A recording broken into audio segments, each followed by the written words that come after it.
Hello दोस्तों, कैसे आप सब? केम छो? आप सभी का स्वागत करती हूँ मैं Sanam Patel. Praise the lord. चलिए शुरू करते हैं हमारी आत्मिक जर्नी सकारात्मक बातों के साथ। आज हम बात करेंगे एक नेवर इनफ। कभी भी हमें कुछ पूरा ही नहीं पड़ता है।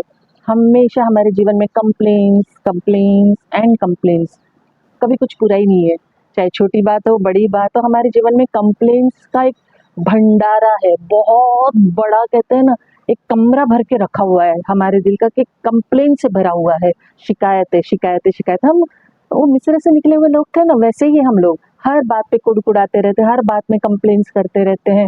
गिनती अध्याय 11 का वचन 4 से 6 कहता है, फिर जो मिली जुली भीड़ उसके साथ थी वो कामुकता करने लगी, और इजरायली भी फिर रोने और कहने लगे कि हमें मांस खाने को कौन देगा। हमें वे मछलियाँ स्मरण है जो हम मिस्र में सेत में खाया करते थे, और वे खीरे खरबूजे और गन्ननंदे और प्याज और लहसुन भी। परंतु अब हमारा जी घबरा गया है, यहाँ पर मन्ना को छोड़ और कुछ भी नहीं देख पड़ता है। देखा आपने? Complaints complaints complaints and complaints. कभी पानी नहीं, कभी खाना नहीं, और ऑलवेज कहते हैं ना, कल कंप्लेंट्स क्या एक्चुअली वेराइटीज नहीं है। ये जो मिला है ना, उससे सुविधा नहीं मिल रही, उनको वेराइटीज चाहिए, विविधता के लिए कंप्लेंट्स। लोगों को शिकायत करने की आदत पड़ गई है, चाहे मैं हूँ, आप कोई भी हो। तब भी है, आज भी है, और आने वाले कल में भी रहेगी, क्योंकि इंसान ऐसा ही है। उसके पास जो है उससे वो कभी भी ना संतुष्ट होता है ना खुश होता है। सिर्फ शिकायतें करना जानता है, सिर्फ कंप्लेंट्स करना जानता है। गिनती के पहले 10 अध्याय में आप देखेंगे ना कि इज़राइल को व्यवस्थित किया गया, संगठित किया गया, शुद्ध किया गया, अलग किया गया, आशीर्वाद दिया गया, दान करना सिखाया गया, परमेश्वर के उद्धार का स्मरण कराया गया, परमेश्वर की उपस्थिति दी गई, प्रतिज्ञाएं दी गई, देश की ओर बढ़ने की साधन दिए गए हैं। और अब कनान की ओर जब वो लोग प्रस्थान करने के कुछ ही दिनों के बाद लोगों की शिकायतें हमें ना, ये सुनने में अजीब लग सकता है, यार ये क्या है, ऐसा कैसे? इतने धन्य लोग फिर भी शिकायत कर रहे, फिर भी कंप्लेंट्स कर रहे हैं, हम होते तो नहीं करते हैं। परमेश्वर ने इज़राइल में उनके लिए इतना कुछ किया जिसकी कोई लिमिट्स नहीं है। परमेश्वर डायरेक्ट बात करता था, आवाज से हर वक्त हर घड़ी उनके साथ चलता था, फिर भी वो उसके विरुद्ध बड़बड़ाते रहते थे, कुड़कुड़ाते रहते थे। वे जब जंगल में थे और उनके हालात आसान नहीं थे, 100% आसान नहीं थे, बिकॉज वो खुद की गलती थी, कुड़कुड़ाना, विश्वास नहीं करना, ब्लेमिंग करना, दोष लगाना।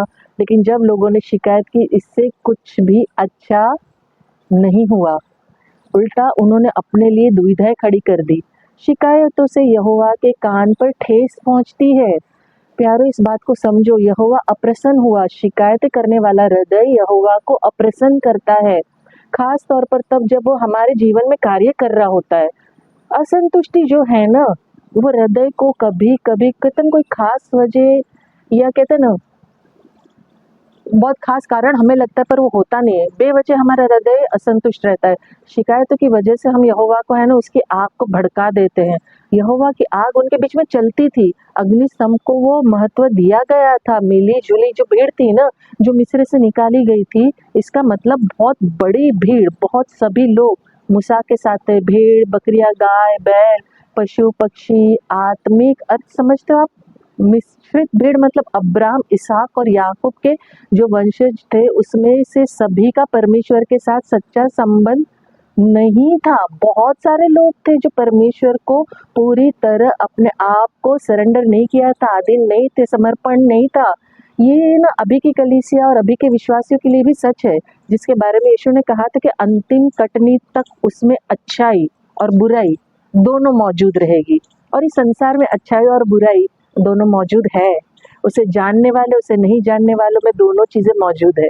मत्ती अध्याय 13 में 24 से 30 में कहा गया है, ये सारी बातों को कहते हैं ना पूरी तरीके से समझाया गया है। इजराइल के लोगों की जो तीव्र लालसा, टेम्पटेशन जो उनके अंदर भरा हुआ था, जो बहुत सारी चीज़ों को लेके वो जो सोचते हैं, जो दुविधा में जी रहे थे, जो बेवजह के दोष लगाना, तकलीफ देना, परमेश्वर को महत्व नहीं देना, उसको हल्के में लेना, जो कार्य वो कर रहा था उसको अप्रिशिएट नहीं करना, उसको धन्यवाद वाला हृदय नहीं रखना, मतलब ऑलवेज कुड़कुड़ाना कुड़कुड़ाना कुड़कुड़ाना, मतलब दुख पहुंचाना, उसको तकलीफ देना, ऑलवेज उसके बारे में बुरी बातें करना, और हमेशा उल्टा उल्टा ही बोलना। ये चीज़ें तब भी होती थी, ये चीज़ें आज भी होती है। लोगों में कोई खास बदलाव नहीं आया हुआ है। मुझे नहीं लगता है। मत्ती अध्याय का जो 13 से 24 जो 30 भी कहता है ना, वो यही बताता है। उसमें उन्हें एक और दृष्टांत दिया था कि स्वर्ग का राज्य उस मनुष्य के समान है जो अपने खेत में अच्छे बीज बोया, पर जब लोग सो रहे थे तो उसका बैरी आकर वो गेहूं के बीच के जंगली बीज बोके चला गया। जब अंकुर निकले और बाले लगे तो जंगली दाने भी दिखाई दिए। इस पर गृहस्थ के दासों ने कहा कि हे स्वामी, क्या तूने अपने खेत में अच्छा बीज नहीं बोया था? फिर जंगली दाने के पौधे उसमें कहाँ से आए? तो उसने उनसे कहा कि ये किसी बैरी का काम है। दासों ने उससे कहा, क्या तेरी इच्छा है कि हम जाकर उन्हें बटोर ले?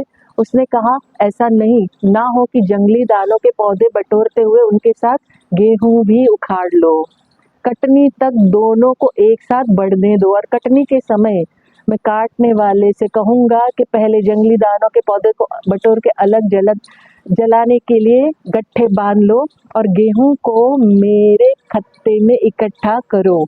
परमेश्वर देखिए कितना क्लियर है, कितना स्पष्ट बताता है हमें कि जो चीजें हैं बुरी है और अच्छी है साथ में है। उसे साथ में पनपने भी दिया है, रहने भी दिया है, लेकिन जब कटनी का समय आएगा तब दोनों को अलग करता है। बुरी चीजें हैं उसको राख कर देता है, जला देता है, भस्म कर देता है, खत्म कर देता है। तो अच्छाई बुराई ऑलवेज मौजूद है। इजराइल के लोगों की जो तीव्र लालसा, उनका जो टेम्पटेशन था, ये आगे जो झुकना कहते हैं ना, मतलब आगे झुकने के लिए तैयार ही नहीं थे वो लोग। प्रत्येक व्यक्ति अपनी अभिलाषाओं में उलझे हुए और खींचे हुए थे, फंस कर परीक्षा में पढ़ते थे, पाप में आकर्षित होते थे। हमारे भीतर भी ये सारी चीजें, आप में भी है, मुझ में भी है। हम पाप पूर्ण लालसाओं के आगे झुकना नहीं चाहिए, संसार की अभिलाषाओं के आगे हमें झुकना नहीं चाहिए। जो परमेश्वर की इच्छा है ना, परमेश्वर की इच्छा को हमें समझने की जरूरत है, इच्छा के अनुसार हमें चलने की जरूरत है, ना कि संसार के अभिलाषाओं और संसार की इच्छाओं के अनुसार हमें चलना चाहिए। जैसे वचन हमें बताता है, याकूब अध्याय 1 का वचन 14 हमें कहता है, परंतु प्रत्येक व्यक्ति अपनी ही अभिलाषा में खींचकर परीक्षा में पड़ता है। ये इंसान की है ना बहुत मेजर प्रॉब्लम है। अपने आप से गलती करेगा, अपने आप से फंसेगा और ब्लेम परमेश्वर को, प्रभु को कर देगा। परीक्षा में पड़ता है, शरीर की भूख और वासना में फंसना नहीं है। खाने के लिए या पहनने के लिए, उड़ने के लिए फलाना कौन देगा, डिमका कौन देगा, ये कैसे होगा, वो कैसे होगा, ये नहीं सोचना। ये पूछना एक अजीब सवाल था। स्वर्ग में उसका एक परमेश्वर था उन लोगों का, जो उनकी जरूरत पूरी करता था, हमारा भी है। जो ये परमेश्वर के हाथ से मिली हुई चीज से संतुष्ट नहीं थे, सेटिस्फाइड नहीं थे, वो जो डायरेक्ट दे रहा था खाने को, इस बात से वो लोग इतने व्याकुल थे कि वो लोग रो पड़े। इज़राइल को मिस्र का भोजन याद आया, उनको ये याद नहीं आया कि उनका रोना, उनकी शिकायत, उनकी कष्ट तकलीफ को देख के परमेश्वर ने उनको वहां से निकाला था जब वो लोग गुलामी में थे। उनका ये जो आचरण जो था, बिहेवियर था, ये तिरस्कार करने का तरीका था। यहोवा के खिलाफ उन्होंने काम किया। वो नहीं जान पा रहे थे कि प्रभु ने इतनी बड़ी मुसीबत से, गुलामी से उनको निकाला। उनको खाना पीना नजर आ रहा था, उनका ध्यान उस पर था केंद्रित जो उनके पास नहीं है, जो था उस पर ध्यान केंद्रित नहीं था। ये मतलब जो वो लोग कर रहे थे, वो लोग कुड़कुड़ा रहे थे। हम आज कुड़कुड़ाते, जो हमारे पास है हम उसकी कदर आज नहीं करते, वो लोग भी नहीं करते थे। जो कुछ हमें परमेश्वर ने दिया है हम उसका धन्यवाद नहीं करते, जो वो लोग कर रहे थे। जो हमारे पास नहीं है हम उसकी चर्चा करते, उसकी बात करते रहते, उसके लिए तड़पते रहते, हमारे माँ बाप से, बच्चों से, भाई से, बहन से, बॉस से, काम से। चाहे उन लोगों ने हमारे लिए कुछ किया नहीं किया, हमें कमी लगती है, हमारे बच्चों में हमें कमी लगती है। अरे साधारण बात देखिए, हम कितना भी अच्छा खाना बना ले, कॉमन बात, एकदम कॉमन, हर गृहिणी समझेगी इस बात को।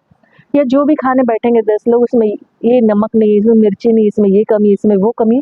बेसिकली इंसान है ना शिकायतों का टोपला है, एक पैकेज है। उनको बहुत मजा आता है कंप्लेन करने में। वो समझते ही नहीं है कि यार बचपन से जब वो लोग पैदा हुए, मैं आप सब, तब से आज तक उन पर कितना खर्चा हो चुका है। उनके माँ बाप ने उनकी जरूरतें कितनी पूरी की, और परमेश्वर ने जब हम माँ के गर्भ में रचे भी नहीं गए तब से वो हमारा ध्यान रख रहा है। उससे कहते हैं ना, उसने हमें हर भरपूरी से नवाजा है, अनुग्रह दिया है, ग्रेस दिया है। हम एहसान फरामोश लोग हैं। इंसान है ना एहसानमंद कभी नहीं होता, एहसान फरामोश रहता है, धन्यवाद का हृदय नहीं बनाता है। और अगर हम धन्यवाद का हृदय बना ले और हर हाल में खुश रहना सीख लेना, तो परमेश्वर के आशीष की वर्षा होगी। क्योंकि वो कहता है हर हाल में आनंदित रहो, सदा आनंदित रहो। तो हमें कुड़कुड़ाना नहीं चाहिए, हमें शिकायत नहीं करनी चाहिए, हमें हर हाल में खुश रहना चाहिए। लेकिन हम एग्जैक्टली वो मिस्र के लोगों की तरह है, जो भी चीजें हैं बस हमें कमी घटी देखनी है, हमारे ब्लेसिंग्स को हम रोक लेते हैं। हम खुद दुविधा भरे जीवन जीते, अभिलाषाओं में कहते हैं ना फंस के नष्टता की ओर ले जाते हैं। तो हमें ये नहीं करना चाहिए। जो हमारे पास कहते हैं जो प्राप्त है पर्याप्त ये होना चाहिए। हमें विश्वास होना चाहिए कि जो भी परमेश्वर ने हमारे लिए ब्लेसिंग्स रखी है ना परफेक्ट है, उसकी योजना हमारे लिए परफेक्ट है और वो जो कुछ भी हमारे लिए करता है परफेक्ट है। वो कभी भी हमारे लिए हानि और नाश का कार्य नहीं करता क्योंकि वो परफेक्ट गॉड है। और आखिर में जैसे मैं अंत में कहती हूँ, मैं दिल से चाहती हूँ आप खुश रहें, अपनों को खुश रखें और हमेशा मुस्कुराते रहें।